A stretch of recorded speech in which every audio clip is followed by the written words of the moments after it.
평양 전역에 비상사태가 발령됐습니다. 김여정 동무 전용 헬기 무단 이탈. 문제는 김여정이 헬기에 타고 있는지 아무도 모른다는 겁니다.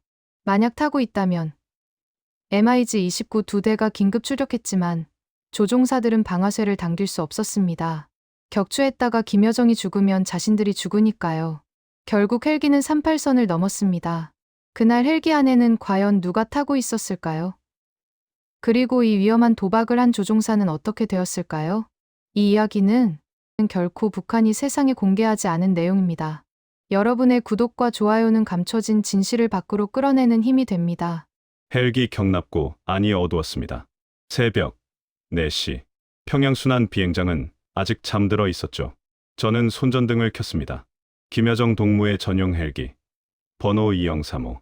오늘 오전 10시에 원산으로 가는 비행이 예정되어 있었습니다. 출발 전 점검은 제 일과였죠. 25년 조종사 생활에서 단 한 번도 빠뜨린 적이 없는 습관이었습니다. 연료, 탱크를 확인했습니다. 이상 없음. 로터 블레이드도 깨끗했습니다. 그런데 조종석 서랍이 살짝 열려 있었습니다. 이상했습니다. 어젯밤 분명히 잠갔는데. 서랍을 열었습니다. 비행 일지, 항로도, 그리고 빨간 봉투 하나. 제가 넣어둔 게 아니었습니다.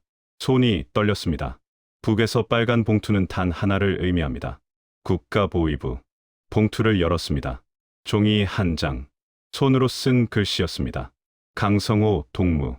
10월 28일 예정된 러시아 블라디보스토크 비행. 귀환 중 기체 결함 발생 예정. 조종사 순직, 처리, 가족, 혁명, 유가족 대우. 머리가 하얘졌습니다. 제가 죽는다는 얘기였습니다. 일주일 뒤에 사고로 위장해서 강동무. 뒤에서 목소리가 들렸습니다. 손전등 불빛이 제 얼굴을 비췄습니다. 보위부 중좌 박철웅. 항상 저를 따라다니는 감시원이었죠. 새벽에 웬일이십니까? 저는 재빨리 종이를 주머니에 넣었습니다. 점검입니다. 오늘 원산 비행 준비하려고요. 박 중좌가 다가왔습니다. 그의 눈이 날카로웠습니다. 혼자 오셨습니까? 점검은 보통 기술사들이 함께 하지 않습니까? 습관입니다. 제가 직접 확인해야 마음이 놓입니다. 그렇습니까? 박 중좌가 제 주머니를 쳐다봤습니다. 혹시 봤을까? 아니, 봤다면 이미 체포됐을 겁니다. 조심하십시오. 강동무. 요즘 비행장 경비가 삼엄합니다. 수상한 움직임은 모두 보고되니까요. 그가 돌아갔습니다. 저는 그 자리에 멈춰 섰습니다. 제게 남은 시간은 일주일 뿐이었습니다. 집으로 돌아왔습니다. 중구역 창광거리 20층 아파트. 엘리트 조종사들이 사는 곳이죠. 저는 함경북도 청진 출신입니다. 어릴 적엔 장마당에서 두부 파시는 어머니를 도와 리어카를 끌었습니다. 그런 제가 평양 중심가 고층 아파트에 산다는 게 한때는 자랑스러웠습니다. 하지만 지금은 알았습니다. 이 모든 게 덫이었다는 걸. 문을 열었습니다. 아내 영희가 아침 식사를 준비하고 있었습니다. 일찍 나가셨네요. 응. 오늘 비행이 있어서. 딸 미소가 학교 가방을 메고 나왔습니다. 12살. 초등학교 5학년이죠. 아빠. 오늘 학교에서 글짓기 대회 있어요. 제목이 우리 아버지의 직업이래요. 제 가슴이 찢어지는 것 같았습니다. 미소야. 아빠는 말이야. 뭐라고 말해야 할까요? 일주일 뒤면 내 아빠는 죽는다고? 아니면 우리가 모두 정치범 수용소로 끌려간다고? 아빠, 자랑스러워요. 김여정 동무를 모시잖아요. 미소가 웃었습니다. 그 맑은 눈을 보는 순간 저는 결심했습니다. 절대로 이 아이를 수용소로 보낼 수는 없다고. 그날 저녁 영희가 잠든 후 저는 조용히 베란다로 나갔습니다. 평양 야경이 보였습니다. 불빛 하나 없는 암흑의 도시. 멀리 주체 사상탑만 붉게 빛나고 있었죠. 주머니에서 빨간 봉투를 꺼냈습니다. 다시 읽었습니다. 10월 28일. 귀환 중 기체 결함. 일주일. 저는 종이를 찢어 변기에 버렸습니다. 하지만 그 내용은 제 머릿속에 불처럼 타올랐습니다. 그날 밤 저는 한 가지를 깨달았습니다. 도망치지 않으면 우리 가족은 모두 죽는다는 것을. 이틀이 지났습니다. 10월 23일 화요일. 저는 비행장 관제실에 앉아 있었습니다.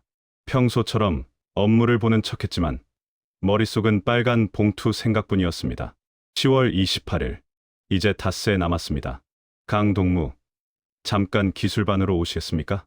기술 부책임자 최 소자가 저를 불렀습니다. 그는 제 오랜 동료였습니다. 함께 15년을 일한 사이죠. 기술반 사무실로 들어갔습니다. 최 소자가 문을 잠갔습니다. 무슨 일입니까?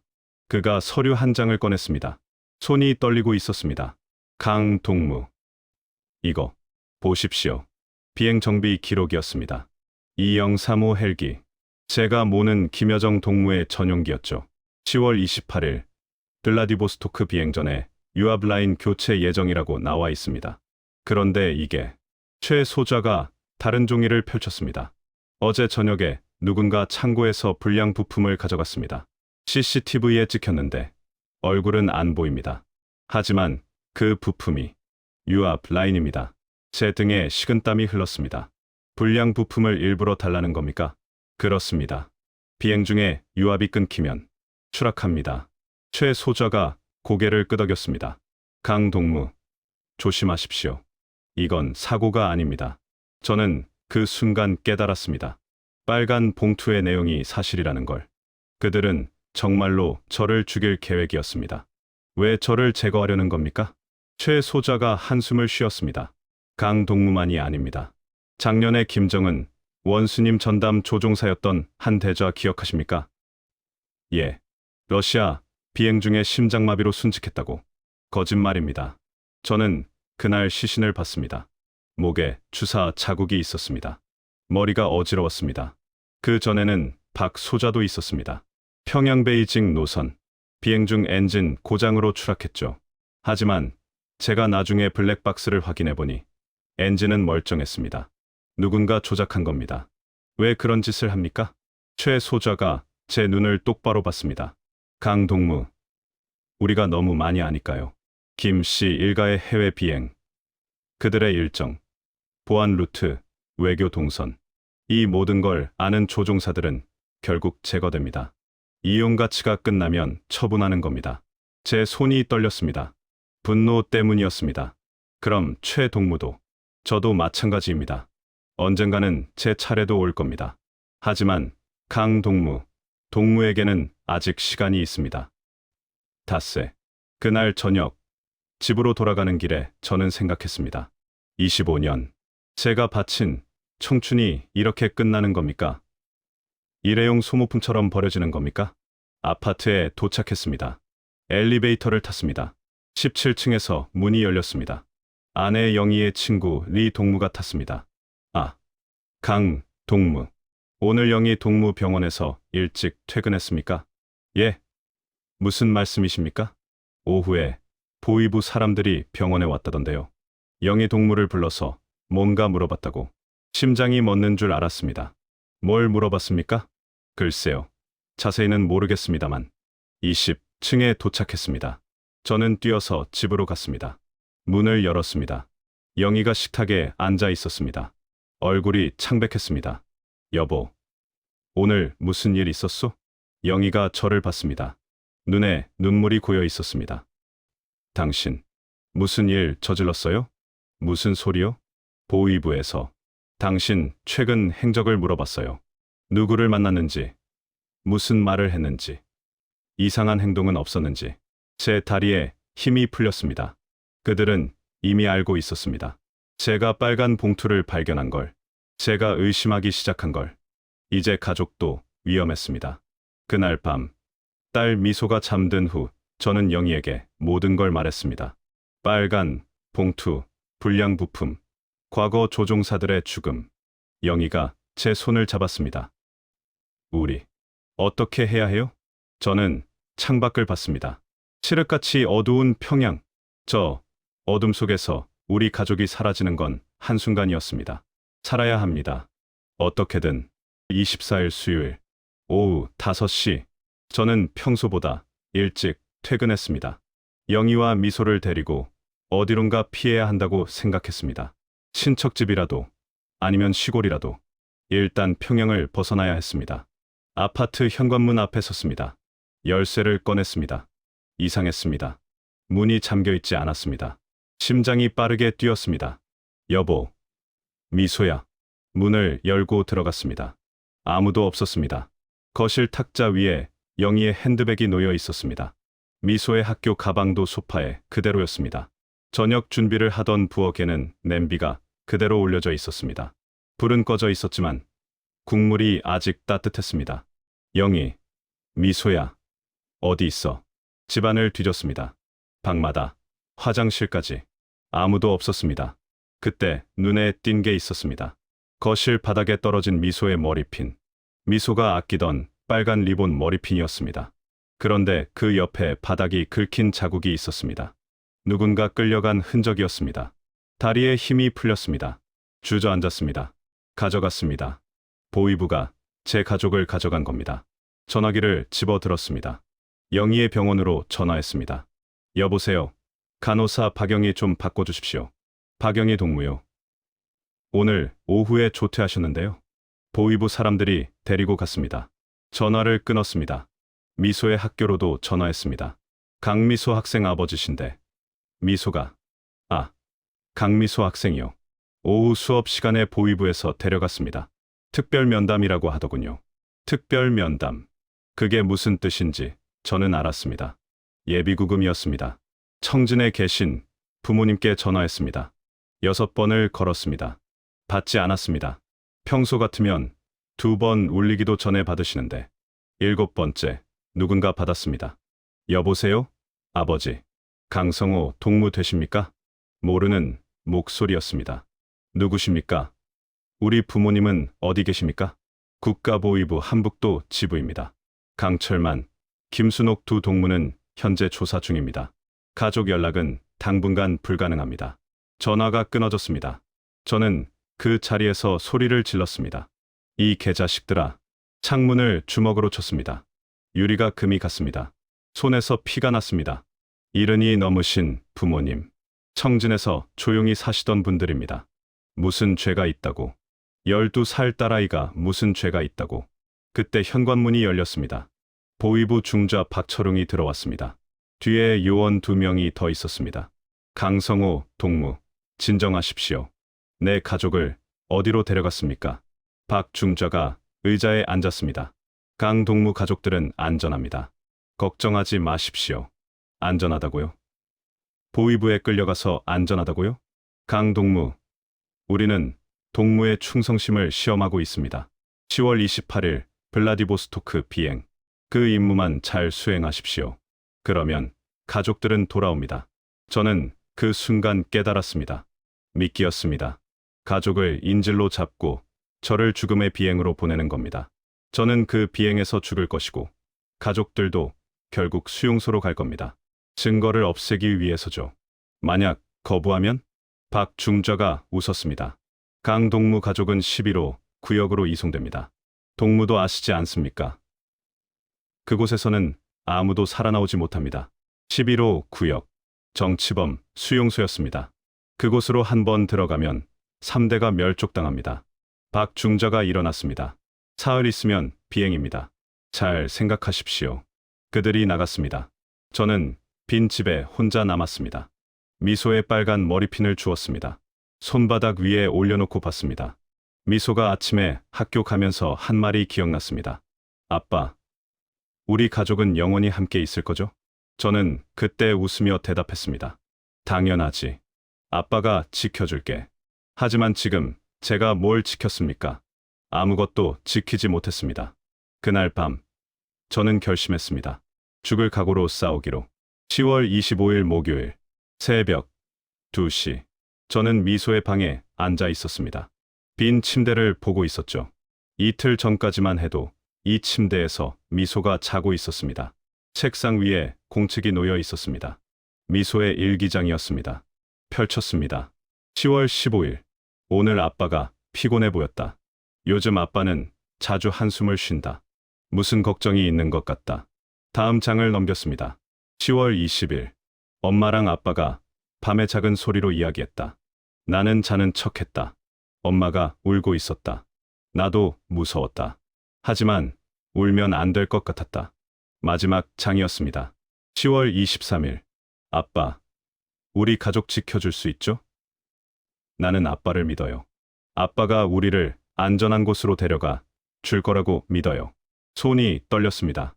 눈물이 났습니다. 미소야, 아빠가 반드시 데리러 갈게. 일기장을 가슴에 품었습니다.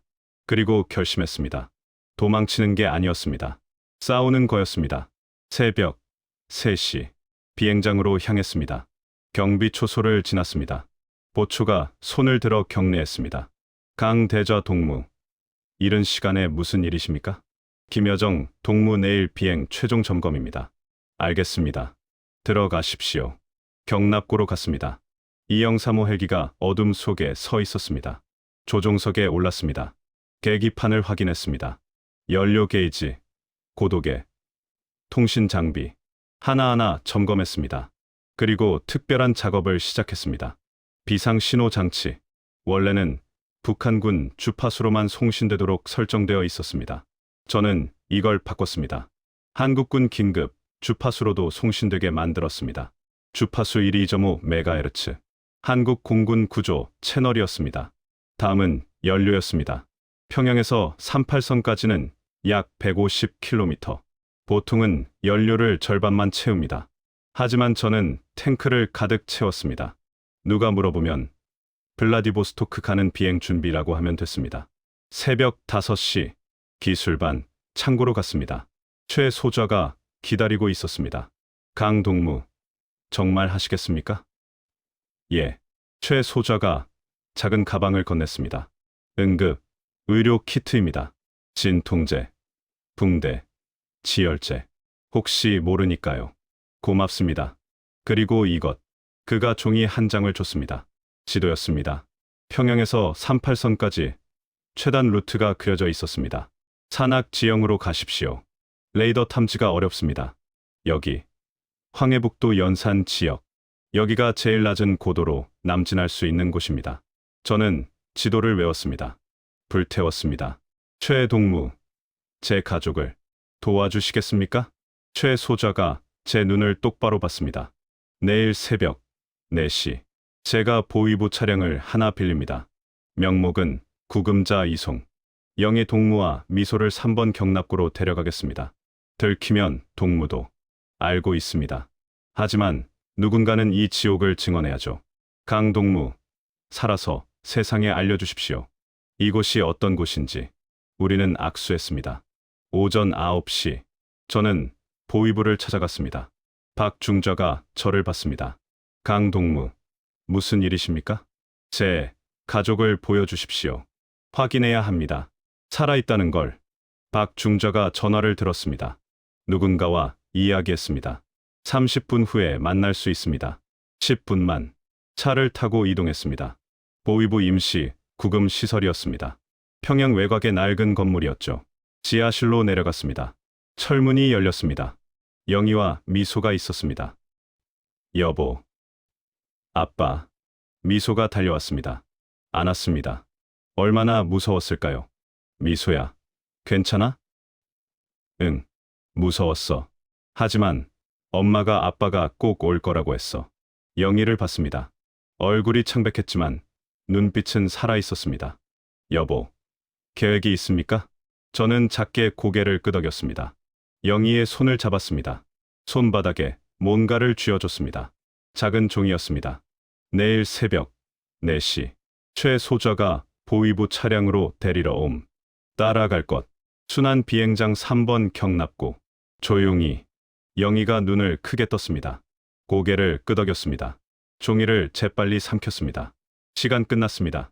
보위부 요원이 끌어냈습니다. 아빠. 아빠. 미소의 목소리가 멀어졌습니다. 저는 주먹을 쥐었습니다. 내일이면 끝납니다. 성공하든 죽든. 10월 26일 금요일 새벽 4시, 최 소좌는 보위부 차량을 몰고 구금 시설에 도착했습니다. 구금자 박영희, 강미소 이송 지시서입니다. 경비병이 서류를 확인했습니다. 최 소좌가 위조한 문서였습니다. 어디로 이송합니까? 국가보위부 본부. 최종 조사 예정. 철문이 열렸습니다. 영희와 미소가 나왔습니다. 차에 타십시오. 차가 출발했습니다. 영희가 작은 소리로 물었습니다. 최 동무, 강성우는 비행장에서 기다립니다. 조용히 하십시오. 새벽 5시, 순환 비행장 3번 경납고, 최소좌가 문을 열었습니다. 어두운 경납고 안, 낡은 헬기 한 대가 서 있었습니다. 여기 숨어 계십시오. 강 대좌가 올 겁니다. 최 동무, 고맙습니다. 최소좌가 미소의 머리를 쓰다듬었습니다. 꼬마 동무, 자유로운 곳에서 잘 살아라. 문이 닫혔습니다. 오전 9시 30분. 저는 1번 경납고로 갔습니다. 203호 헬기, 김여정 동무의 전용기였습니다. 정비사들이 최종 점검을 하고 있었습니다. 강 대좌 동무, 오전 10시 출발 예정입니다. 알겠습니다. 저는 조종석에 올랐습니다. 계기판을 확인했습니다. 연료만 충전, 비상신호 장치 작동 확인, 모든 게 준비됐습니다. 그리고 정비사들에게 말했습니다. 엔진 예열 시작하겠습니다. 모두 나가 주십시오. 예, 알겠습니다. 정비사들이 경납고를 나갔습니다. 저는 재빨리 3번 경납고로 뛰어갔습니다. 문을 열었습니다. 여보, 미소야. 영희가 안도의 한숨을 쉬었습니다. 미소가 저에게 달려왔습니다. 아빠, 조용히. 지금 가야 해. 영희와 미소를 데리고 1번 경납고로 돌아왔습니다. 헬기에 태웠습니다. 뒷좌석 짐칸에 숨게 했습니다. 절대 소리 내면 안 돼. 알겠지? 응. 아빠, 조종석에 앉았습니다. 시계를 봤습니다. 오전 9시 45분. 김여정 동무가 도착하기 15분 전이었습니다. 엔진을 켰습니다. 로터가 돌기 시작했습니다. 관제탑에서 무전이 왔습니다.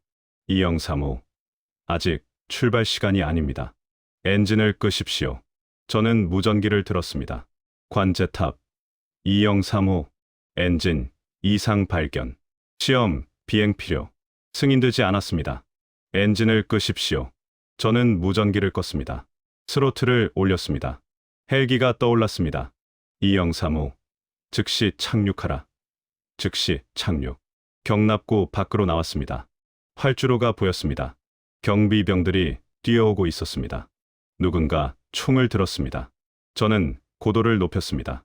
30m, 50m, 100m. 평양 시내가 눈 아래로 펼쳐졌습니다. 여보, 미소야, 괜찮아? 응, 무서워. 아빠, 조금만 참아. 곧 안전해질 거야. 그때 관제탑에서 다른 목소리가 들렸습니다. 강성우 대좌, 김여정 동무께서 지금 도착하셨다. 즉각 귀환하라. 이건 명령이다. 박중자의 목소리였습니다. 저는 웃었습니다. 차가운 웃음이었습니다. 이미 늦었습니다. 남쪽으로 기수를 돌렸습니다. 순환 비행장 사이렌이 울렸습니다. 평양 전역에 경보가 발령됐습니다. 국가 비상사태, 203호 무단 이탈. 모든 전투기 긴급 출격. 반복한다. 모든 전투기 긴급 출격. 뒤를 돌아봤습니다. 비행장에서 전투기 2대가 이륙하고 있었습니다. MiG-29였습니다. 영희가 떨리는 목소리로 물었습니다. 여보, 저게 뭐예요? 전투기야. 우리를 쫓아오는 거야. 미소가 울기 시작했습니다. 무서워. 아빠, 저는 미소의 손을 잡았습니다. 미소야, 아빠를 믿어. 반드시 살아서 자유로운 땅에 데려다 줄게. 고도를 낮췄습니다. 산악 지형으로 들어갔습니다. 황해북도 연산 지역. 최소좌가 알려준 루트였습니다. 레이더 탐지를 피하기 위해 나무 위를 스치듯 날았습니다. 뒤에서 전투기 엔진 소리가 들렸습니다. 추격이 시작됐습니다. MiG-29와의 생사 오전 10시 5분. 황해북도 상공. 헬기는 산등성이를 따라 날고 있었습니다. 나무들이 로터 바람에 흔들렸습니다. 고도 30m. 더 낮출 수 없었습니다. 무전기에서 목소리가 들렸습니다. 203호, 여기는 MiG 1번기다. 즉시 착륙하라. 반복한다. 즉시 착륙하라. 저는 무전기를 꺼버렸습니다. 뒤를 돌아봤습니다. 전투기 2대가 500m 뒤에서 따라오고 있었습니다. 은색 날개가 햇빛에 번쩍였습니다. 여보, 미소야. 머리 숙여. 영희가 미소를 껴안았습니다. 갑자기 경고음이 울렸습니다. 레이더 라곤. 미사일이 겨냥되고 있다는 신호였습니다. 젠장. 급선회했습니다. 헬기가 왼쪽으로 기울었습니다. 계곡 사이로 들어갔습니다. 쾅. 뒤에서 폭발음이 들렸습니다. 미사일이 산비탈에 명중했습니다. 흙과 나무가지가 튀었습니다. 쏘지 말라고. 김여정 동무 가족이 타고 있을 수도 있다. 무전기에서 다른 목소리가 들렸습니다. 지휘부였습니다. 생포 명령이다. 적추 금지. 강제 착륙시켜라. 저는 안도했습니다. 그들은 쏠 수 없었습니다. 제 안에 누가 타고 있는지 모르니까요. 혹시 김여정이나 중요 인사가 인질로 잡혀 있을 수도 있다고 생각하는 겁니다. 하지만 안심하기엔 일렀습니다. 전투기가 제 옆으로 붙었습니다. 조종사가 보였습니다. 헬멧을 쓴 젊은 얼굴이었습니다. 그가 손짓했습니다. 착륙하라는 신호였습니다. 저는 고개를 저었습니다. 전투기가 더 가까이 다가왔습니다. 날개 끝이 제 헬기에서 10m도 안 됐습니다. 위협이었습니다. 부딪힐 수도 있다는 경고였죠. 미소야. 눈 감아. 저는 급강하였습니다. 헬기가 아래로 떨어졌습니다. 고도계가 미친 듯이 돌았습니다. 20m, 15m, 10m. 나무 꼭대기가 바로 아래 보였습니다. 5m. 나무가지가 로터에 스쳤습니다. 탁탁탁 소리가 났습니다. 그리고 다시 고도를 올렸습니다. 계곡을 벗어났습니다. 전투기들이 따라오지 못했습니다. 그들은 빠른 속도로 날기 때문에 급기동이 어려웠습니다. 헬기의 장점이었습니다. 여보, 괜찮아요? 응, 어지러워. 영희의 목소리가 떨렸습니다. 미소는 울고 있었습니다. 저는 계속 남쪽으로 향했습니다. 지도를 외운 대로 연산, 평산, 개성. 그 너머가 38선이었습니다. 오전 10시 20분. 무전기에서 또 다른 목소리가 들렸습니다. 강성호 대좌. 나는 공군 사령관 최현철 상장이다. 들어라. 지금 돌아오면 용서하겠다. 동무 가족도 안전을 보장한다. 거짓말이었습니다. 돌아가는 순간 모두 죽습니다. 강성호, 대답하라. 저는 대답하지 않았습니다. 좋다. 그럼 동무를 배신자로 규정한다. 최 소자도 체포됐다. 동무 때문에 죽게 생겼다. 그래도 남으로 가겠는가? 심장이 멎는 것 같았습니다. 최 소자, 제 동료, 저를 도와준 사람. 최 동무. 영희가 제 어깨를 잡았습니다. 여보, 최 소자 동무는 각오하고 도와준 겁니다. 우리가 살아야 그분도 헛되지 않아요. 저는 눈물을 닦았습니다. 계속 날았습니다. 오전 10시 30분. 앞에 큰 강이 보였습니다. 예성강이었습니다. 그 너머가 38선이었습니다. 전투기가 다시 옆으로 붙었습니다. 이번엔 기총을 조준했습니다. 쏘지는 않았지만 경고였습니다. 마지막 경고다. 착륙하지 않으면 격추한다. 저는 비상신호 장치를 켰습니다. 한국군 주파수 121.5MHz. 여기는 북한 조종사 강성호. 가족과 함께 탈북 중. 현재 위치 예성강 상공. 도와주십시오. 3초의 침묵. 그리고 새로운 목소리가 들렸습니다. 다른 억양이었습니다. 남한 말투였습니다. 여기는 대한민국 공군입니다. 강성호 씨, 들립니까? 눈물이 났습니다. 들립니다. 들립니다. 지금 위치에서 정남향으로 비행하십시오. 우리 전투기가 엄호하겠습니다. 절대 포기하지 마십시오. 앞을 봤습니다. 멀리 38선이 보였습니다. 저는 스로틀을 최대로 올렸습니다. 여보, 미소야. 거의 다 왔어. 조금만 더. 북한 전투기가 마지막으로 옆에 붙었습니다. 조종사가 헬멧을 벗었습니다. 얼굴이 보였습니다. 젊은 군인이었습니다. 저와 같은 조종사였습니다. 그가 입을 움직였습니다. 잘 가시오. 그리고 전투기가 돌아갔습니다. 38선을 넘었습니다. 자유였습니다. 오전 10시 35분. 강원도 철원 상공. 강성호 씨, 오른쪽을 보십시오. 한국 공군 F-15K 전투기. 두 대가 양옆으로 붙었습니다. 태극 마크가 보였습니다. 그 순간 실감이 났습니다. 정말로 남쪽이구나. 호위하겠습니다. 우리를 따라오십시오. 눈물이 났습니다. 처음으로 안전하다는 느낌이 들었습니다. 전투기들이 앞장섰습니다. 저는 그들을 따라 날았습니다. 착륙 지점은 육군 15사단 비행장입니다. 활주로가 보이면 천천히 하강하십시오. 알겠습니다. 뒤를 돌아봤습니다. 영희가 미소를 꼭 안고 있었습니다. 두 사람 모두 얼굴이 창백했습니다. 여보, 미소야, 이제 괜찮아. 우리 살았어. 영희가 울음을 터뜨렸습니다. 참았던 눈물이 한꺼번에 쏟아졌습니다. 오전 10시 40분. 착륙했습니다. 활주로에 군인들이 가득했습니다. 총을 든 병사들이 헬기를 둘러쌌습니다. 당연한 일이었습니다. 우리는 아직 북에서 온 사람들이었으니까요. 헬기에서 내리십시오. 손을 머리 위로. 저는 천천히 내렸습니다. 손을 들었습니다. 제 아내와 딸이 뒤에 있습니다. 겁먹었으니 천천히 해주십시오. 영희가 미소를 안고 내렸습니다. 미소는 떨고 있었습니다. 한 장교가 다가왔습니다. 계급장은 중령이었습니다. 강성호 대좌. 아니, 강성호 씨입니까? 예. 먼 길 오셨습니다. 일단 안전합니다. 걱정하지 마십시오. 그가 손을 내밀었습니다. 악수를 청하는 겁니다. 북에서는 상상할 수 없는 일이었습니다. 장교가 탈북자에게 먼저 손을 내미는 일이요. 저는 그 손을 잡았습니다. 따뜻했습니다. 의무병이 왔습니다. 영희와 미소를 의무실로 데려갔습니다. 저는 조사실로 갔습니다. 국정원 요원 2명이 기다리고 있었습니다. 강성호 씨, 저희는 국가정보원입니다. 몇 가지 여쭤보겠습니다. 3시간 동안 조사를 받았습니다. 제 신분, 북한 공군 정보, 탈출 경위, 모든 걸 말했습니다. 김여정 전담 조종사였던 것, 보위부의 제거 계획, 최소좌의 도움. 최소좌라는 분은 어떻게 됐을까요? 요원이 고개를 숙였습니다. 죄송합니다. 아마도 말을 잇지 못했습니다.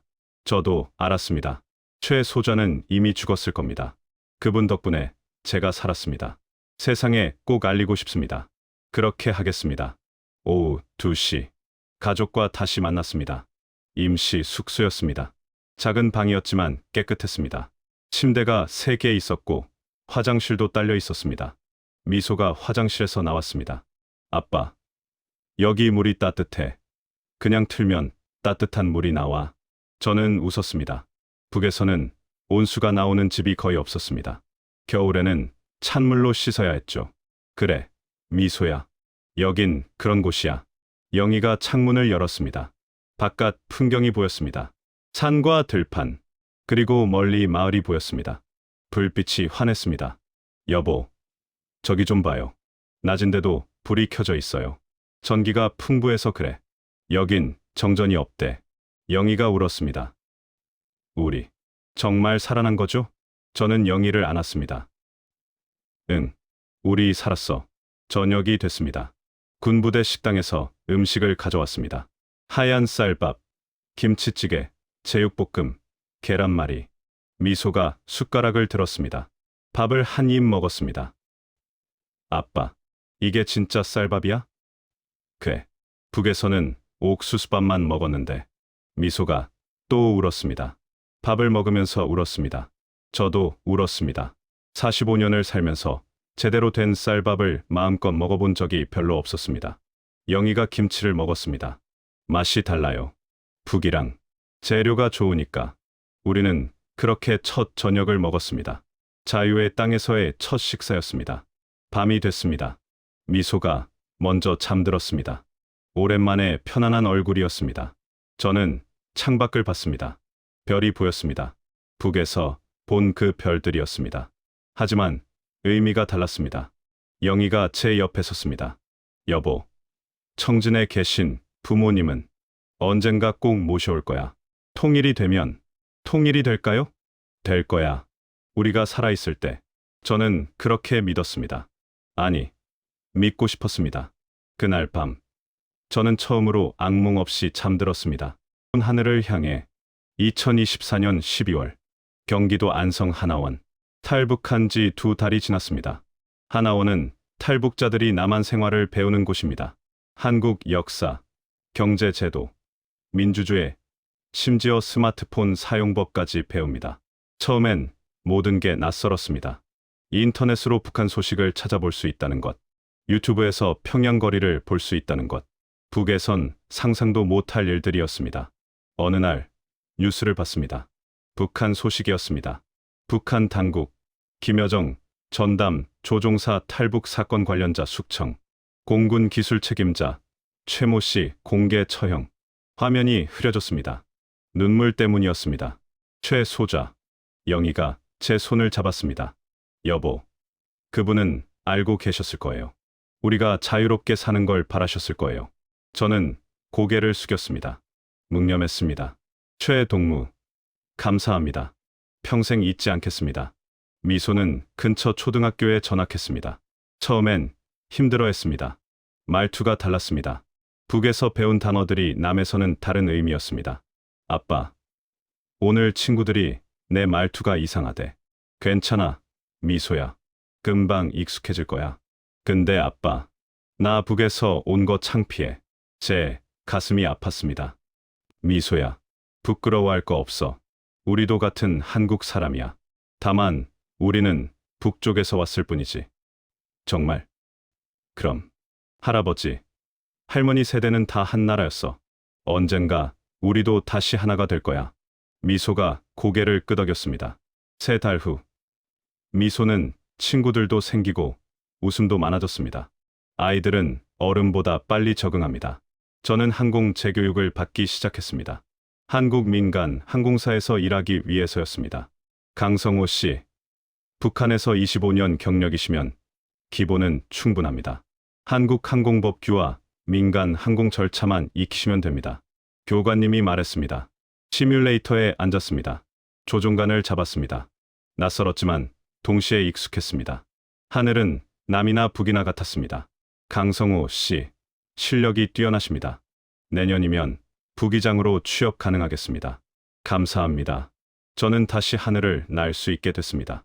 이번엔 자유로운 하늘을. 어느 날 저녁, 저는 편지를 썼습니다. 아버지, 어머니, 아들 성우입니다. 지금 남쪽에서 편지를 쓰고 있습니다. 편지가 언제 도착할지, 아니면 도착이나 할지 모르겠습니다. 하지만 쓰지 않을 수 없었습니다. 저는 영희와 미소와 함께 잘 지내고 있습니다. 여긴 자유롭습니다. 하고 싶은 말을 할 수 있고, 가고 싶은 곳에 갈 수 있습니다. 미소는 학교에서 친구들과 웃으며 지냅니다. 북에서는 미소가 자주 배고프다고 했습니다. 여긴 먹을 게 넘쳐납니다. 마트에 가면 온갖 음식이 쌓여 있습니다. 처음 봤을 때 울었습니다. 아버지, 어머니, 북에 두고 온 게 평생 마음에 걸릴 겁니다. 하지만 저는 살아야 했습니다. 미소를 살려야 했습니다. 언젠가 통일이 되면 그때는 꼭 청진으로 돌아가겠습니다. 수남 시장 골목길. 어머니가 두부 파시던 그 자리에 가겠습니다. 아버지와 소주 한잔하고 싶습니다. 우리 살아생전의 통일을 볼 수 있을까요? 저는 그렇게 믿습니다. 믿고 싶습니다. 아버지, 어머니, 건강하십시오. 아들이 언젠가 꼭 찾아뵙겠습니다. 편지를 접었습니다. 언젠가 보낼 수 있기를 바라며. 2025년 1월. 설날. 우리 가족은 한강공원에 나왔습니다. 연을 날렸습니다. 미소가 즐거워했습니다.